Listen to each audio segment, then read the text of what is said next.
Yes, salut les Padawan, je vous souhaite une bonne année 2026 et je vous souhaite également d'être meilleur, un meilleur humain sur cette terre, un meilleur fils, un meilleur ami, un meilleur papa également si vous l'êtes, une meilleure maman si vous regardez également. Donc, clairement, dans cette vidéo, qu'est-ce qu'on va voir? On va voir les prédictions que j'ai faites en 2025. On va voir si elles étaient bonnes ou si elles étaient fausses et comment également les vérifier. C'est surtout ça qui va être valorisant pour vous d'aller vérifier les informations. Où est-ce que je les vérifie et où est-ce que je clique pour aller vérifier tout ça. Et ensuite, je vais vous partager également mes prédictions sur 2026. Quels sont les narratifs qui peuvent exploser, les narratifs qui vont capter de la liquidité et qui vont performer. euh, le top de marché, quand est-ce qu'il sera? Est-ce qu'il y aura un bear market en 2026? Tout ça, je vais y répondre dans cette vidéo. So, let's go guys, regardez jusqu'à la fin. Il y a une petite surprise également pour vous, pour que vous puissiez performer sur 2026 en crypto. Let's go. Yes, dans toutes les prédictions que j'avais fait, j'en avais fait 10 pour 2025 et elles sont toutes juste ici. Et juste ici, on va aller passer une par une. Vous allez voir, ça va aller assez vite au final. Le but pour vous, c'est également de voir les prédictions pour 2026 parce que j'en ai des bonnes et avec des grosses probabilités de succès. So, let's go guys, allons voir. Du coup, le gros crash des N2 et une minorité winner, j'avais prédit que Base serait l'un de ces winners. Allons voir tout de suite.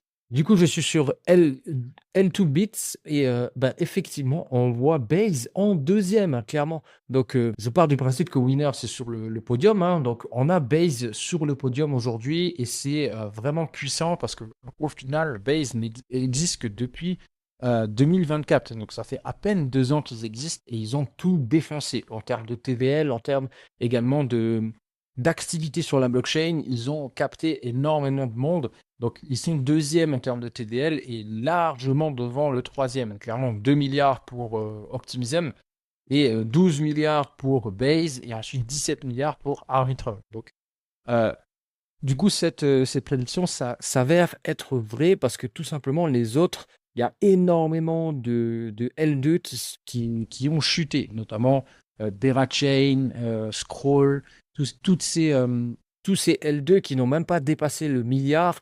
Voilà, Starknet, ça n'a absolument rien donné. Zcash, quand même si un peu, ils ont eu une croissance, mais clairement, tout le reste sont au fond du trou entièrement. Il y en a vraiment, du coup, 3 qui en ressortent. Lighter qui vient juste de sortir, on va voir ce que ça donne, mais vraiment 3 qui en ressortent et vraiment 2 winners, je dirais, Arbitrum et Base. Donc, succès pour ce premier prédiction.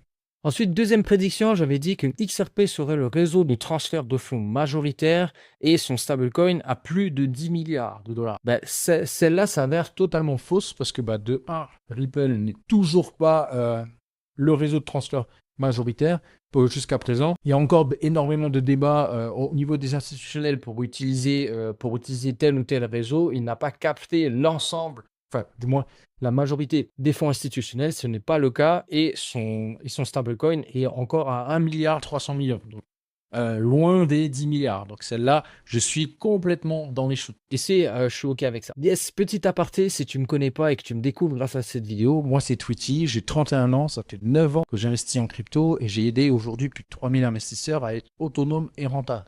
C'est-à-dire qu'aujourd'hui, ils n'ont plus besoin de moi pour prendre des décisions d'achat et de vente en crypto, sur le marché crypto, et ça pour le reste de leur vie. Donc, je suis fier de t'annoncer également aujourd'hui que j'ai créé un groupe qui va te permettre de pouvoir monter en compétences rapidement, d'éviter de faire les erreurs qui vont te faire perdre de l'argent et pouvoir concentrer ton temps et ton attention sur les actions qui vont t'en faire gagner, pour mettre en place un système pour encaisser tes premiers revenus passifs dès la semaine prochaine. Pour ça, justement, il y a une communauté juste ici qui est très, très, très, très active ces derniers temps. Donc, du coup, j'ai remis pas mal de choses à l'intérieur et également une formation qui est juste là, qui est encore une fois totalement offerte. Tu vas pouvoir donc du coup passer 3 sprints et à la fin de ces 3 sprints, tu auras un portefeuille un portefeuille que tu vas maîtriser et comprendre. Tu vas également avoir la clarté sur les stratégies d'achat et de vente, c'est-à-dire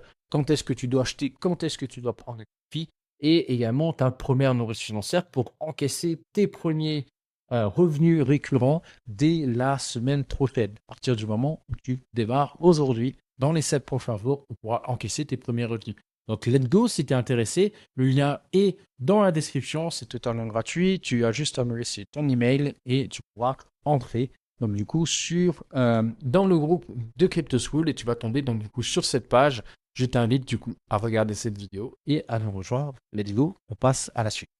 Donc, troisième prédiction, j'avais dit que USDC dépasserait USDT. J'adore les prédictions qui cassent les codes et sinon, ça sert à rien de faire des prédictions pour, au final, je pourrais faire des prédictions qui sont toutes justes parce que, voilà, au final, je reste général. J'aime bien être spécifique, donc c'était pas du tout le cas. Mais quand même, USDC est passé, donc du coup, si on regarde plus précisément, du coup, début 2025 sur sa cape boursière, donc on était à peu près ici, hein, clairement.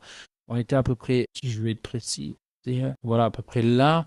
On était à 43 milliards et aujourd'hui, donc, c'est monté à plus de 78 milliards. Donc, ça fait un x2, pratiquement un x2.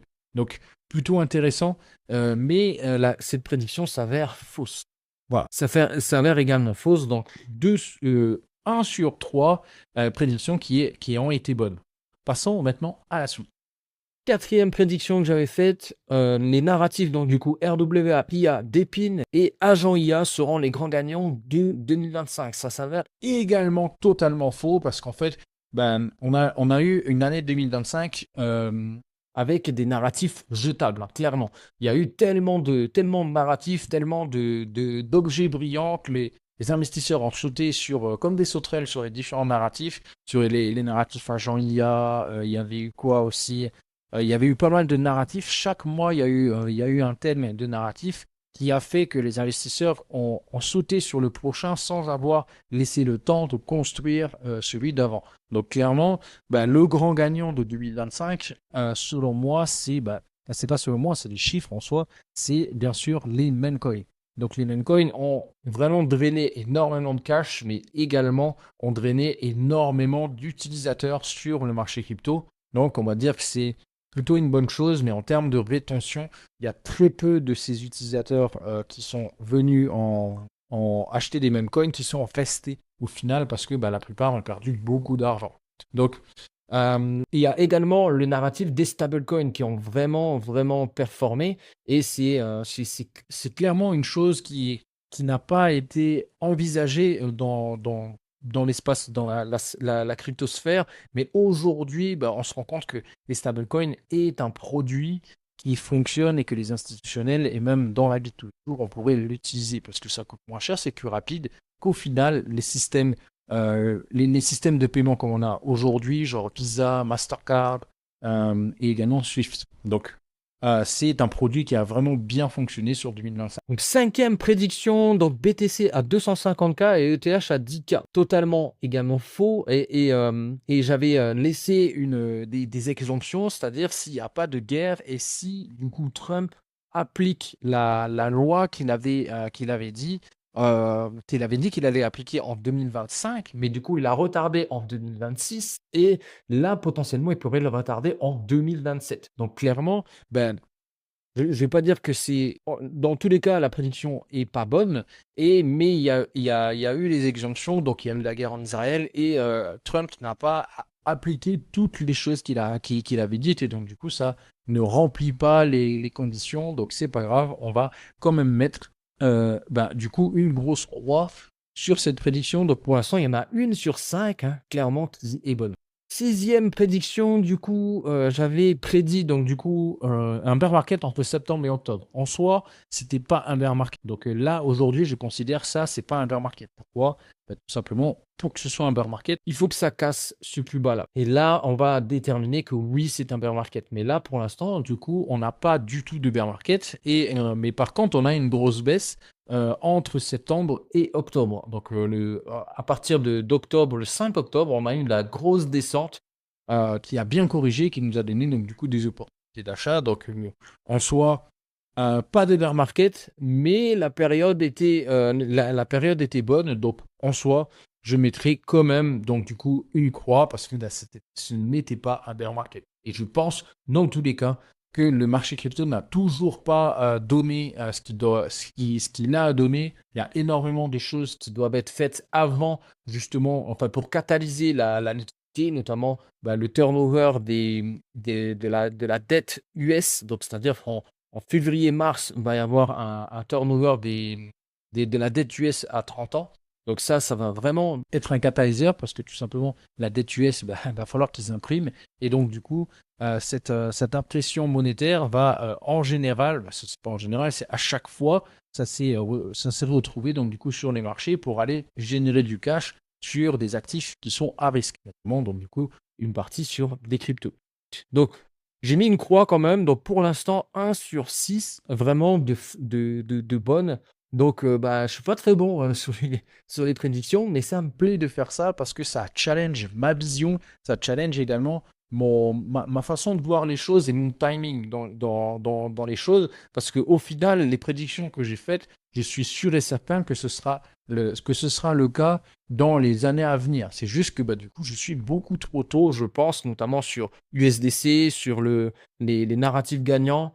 BTC à 250K et ETH à 10K, ça s'est pas fait l'année dernière, mais ça se fera un jour. Donc, dans tous les cas, c'est juste une question de timing. Passons à la suite, à la 7e prédiction.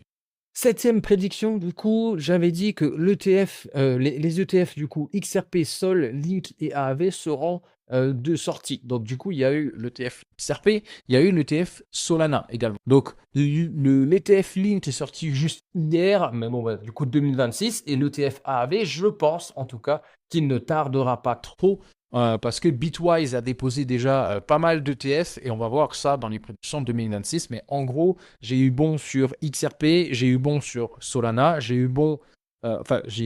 Le timing était trop tôt pour Link, mais en gros, j'ai eu bon. Et AAV, donc j'ai pas eu bon. On va dire, allez, 0,75 points là-dessus. 8e prédiction, du coup, la blockchain Base va sortir un token. Donc ça, c'est pareil, c'est pas sorti en 2025, mais ça a été annoncé pour début 2026. Alors, je sais pas, je pense que dans les 6 prochains mois, Base va sortir un token et ça va être massif. Aujourd'hui, ils ont capté énormément de liquidités. Ils ont montré qu'ils savent faire une blockchain qui est utile et aujourd'hui avoir un token va leur permettre donc du coup de pouvoir lever des fonds pour aller beaucoup plus loin et potentiellement du coup permettre à Coinbase aujourd'hui d'avoir un réseau totalement indépendant, je dirais, et avoir également un jeton pour gouverner un peu gouverner ce réseau-là et également apporter des utilités et plusieurs mécanismes simples ou complexes pour capter de la liquidité dans ce fameux réseau. Donc, je dirais que celle-là, c'est encore une fois fausse. C'est encore une fois fausse, mais cette année, je pense que ça sera le cas. Du coup, 9e prédiction, je disais que la Suisse et les BRICS auront une réserve stratégique en Bitcoin. En gros, les BRICS, ce n'est pas encore le cas, mais il y a certains pays comme le Brésil aujourd'hui qui a annoncé faire des réserves de Bitcoin. Il y a également l'Inde qui commence à en parler. Donc clairement, c'est pas l'ensemble des BRICS, mais il y a une partie. Donc je dirais que c'est faux. La Suisse également a refusé d'avoir une réserve stratégique de Bitcoin. Et donc pour cette prédiction, c'est encore une fois faux. Yes, pour la dernière prédiction du coup que j'avais mis, c'est la loi MiCA en Europe va pousser du coup les whales, donc les grosses baleines, ceux qui ont beaucoup d'argent, à aller en DeFi et même les régulations qu'il y a eu en Europe et aux US ont poussé énormément de gens à aller en DeFi tout simplement pour avoir moins de régulation, être moins soumis à des réglementations et être beaucoup plus avoir une vie privée au niveau financier. À la base, c'est ça, c'est ce pourquoi la blockchain existe et ce pourquoi la cryptographie existe. Et donc, du coup, j'avais dit que ça allait pousser le narratif DeFi à une adoption beaucoup plus massive que les dernières années. Et ça a été vraiment le cas en soi. Et on le voit juste ici, clairement. On le voit juste ici hop, avec des nouveaux ATH qui ont été faits sur 2025 et énormément de valeurs. Donc ici, des plus bas de plus en plus haut, des plus hauts de plus en plus haut. Donc vraiment, c'est pas comme ici où il y avait eu une hype. Donc ça, c'est vraiment une hype. Ici, destruction de la hype. Et là, il y a vraiment une construction de valeurs solides avec des corrections qui ont été, du coup, qui ont été solides, tout simplement, et des remontées pour casser les plus hauts. Donc, vraiment une tendance haussière, saine, et qui potentiellement peut aller vers une adoption encore plus massive en développant, donc, du coup, l'expérience utilisateur sur la partie DeFi. Donc, pour moi, celle-là, c'est une prédiction bonne et c'est une prédiction bonne. Donc, pour résumer tout ça, j'ai 3 prédictions sur 10 qui ont été bonnes et je trouve déjà que c'est pas mal parce que le but de tout ça, c'est évidemment de m'amuser et également de pouvoir challenger encore une fois ma vision, hein, clairement. Donc, comme je le dis, comme je le dis et je le répète, toutes les prédictions qui sont là seront réalisées. C'est que juste une question de temps et le challenge pour moi, c'est de voir si je vois trop loin ou si justement, est-ce qu'il faut que j'aille chercher des choses un peu plus proches et plus réalisables dans un timing de un an. Parce qu'au final, un an, c'est pas beaucoup sur une révolution technologique comme celle de la blockchain. Maintenant, allons voir les prédictions que j'ai fait pour 2026. Encore une fois, attention, aucun conseil en investissement. Je suis simplement un investisseur qui a 9 ans d'expérience et qui, du coup, aime ce marché crypto avec tout son lot de pertes, de gains, d'amour et de haine, clairement. Et donc, je fais cette prédiction simplement pour, déjà, d'une, m'amuser et de deux, encore une fois, je le dis, je le répète, c'est important, mais de challenger ma vision. Donc, si vous y retrouvez, c'est cool pour vous. Si vous aimez pas, laissez-moi un commentaire et me dites t'es un gros con, c'est de la merde, et puis ce sera très bien comme ça. Ok? Donc, la première prédiction que je donne, c'est que les narratifs gagnants, selon moi, seront la privacy, la DeFi et le RWA. Donc, clairement, la privacy, il y a de plus en plus d'intérêt là-dessus. Pourquoi? Parce que les institutionnels ont besoin de privacy. C'est-à-dire, imaginons quelqu'un, par exemple, une banque qui veut se mettre on-chain, donc qui veut venir sur une blockchain, ne peut pas tout simplement mettre ses transactions libres en libre accès. C'est pas possible en fait de le faire comme ça. Il faut forcément qu'il y ait des choses qui sont privées, des choses. On peut mettre un bilan comptable, mais on va pas mettre toutes les transactions avec les noms et les noms, prénoms de chaque personne, de chaque client. C'est pas possible de faire comme ça. Donc, la privacy devient un indispensable plutôt que juste un gadget, un gadget que les blockchains que un gadget que les blockchains voulaient implémenter. Maintenant, ça va être implémenté à l'intérieur directement de chaque blockchain. Donc, c'est ce que fait le Cosmos Hub aujourd'hui et c'est ce que fait également Ethereum en intégrant directement les ZK Rollup. Donc, clairement, la privacy va être un must-have, selon moi, et 2026 sera vraiment le départ de tout ce narratif-là de privacy. Ensuite, la DeFi également. La DeFi aujourd'hui, c'est même plus un narratif, c'est un pilier, un pilier indispensable donc du coup de la blockchain et de tout ce qui s'ensuit pour générer des revenus passifs, pour générer des rendements, pour emprunter et prêter de l'argent directement en DeFi. Donc, aujourd'hui, la DeFi, comme je l'ai montré juste avant, est un narratif ultra puissant. Le dernier narratif que je vois, c'est le RWA. Bien sûr, en fait, tout ça, la privacy et la DeFi, amènent justement le RWA. À partir du moment où il y aura une bonne privacy et une DeFi qui est scalable, rapide et qui peut convenir donc du coup aux institutionnels, le RWA explosera de façon massive. Et le dernier point pour que le RWA explose, c'est la régulation. La régulation déjà aux US pour tokeniser plein de choses, c'est-à-dire la dette des US, les commodities, l'immobilier, plein de choses qui vont être donc amenées sur la blockchain et même les actions en soi. la bourse sera tokenisée, est déjà en train d'être. Et je prédis également dans cette toute même prédiction qu'il y aura une nouvelle niche qui s'appelle le Secret as a Service. Donc clairement une nouvelle strate de modularité qui pourrait être potentiellement intégrée directement sur les blockchains de Layer 1, Solana, Avax, bah, Ethereum, toutes ces petites choses, et même je pense qu'il y a même des Layer 2 qui vont sortir avec peut-être pas ce mot-là, Secret as a Service, mais en tout cas, c'est ce qu'ils vont proposer, et ce sera un nouveau, du coup, un nouveau business en termes dans la blockchain. Voilà. Deuxième prédiction que je fais pour 2026, il y aura des nouveaux ATH. Donc, nouveaux ATH sur BTC, ETH, AV et Link. Voilà. Clairement, d'un côté, je me mouille pas, de l'autre côté, quand même, je prends mes responsabilités là-dessus parce que c'est ce que je pense et j'ai mis une stratégie en place pour justement profiter un maximum de ces nouveaux ATH parce que je pense qu'il y aura. C'est que avec et Link sont capables d'aller chercher beaucoup plus haut que ces fameux ATH. Donc, clairement, je vais mettre en place ma stratégie pour en accumuler un maximum. Troisième prédiction, Base sort son jeton en 2026. En gros, j'ai fait la prédiction pour 2025, mais maintenant, là, ça a été annoncé. Le CEO de Base a annoncé que potentiellement, ça serait une bonne chose de sortir leur jeton. Et je pense que ce sera fait dans les 6 prochains mois, donc avant juin 2026.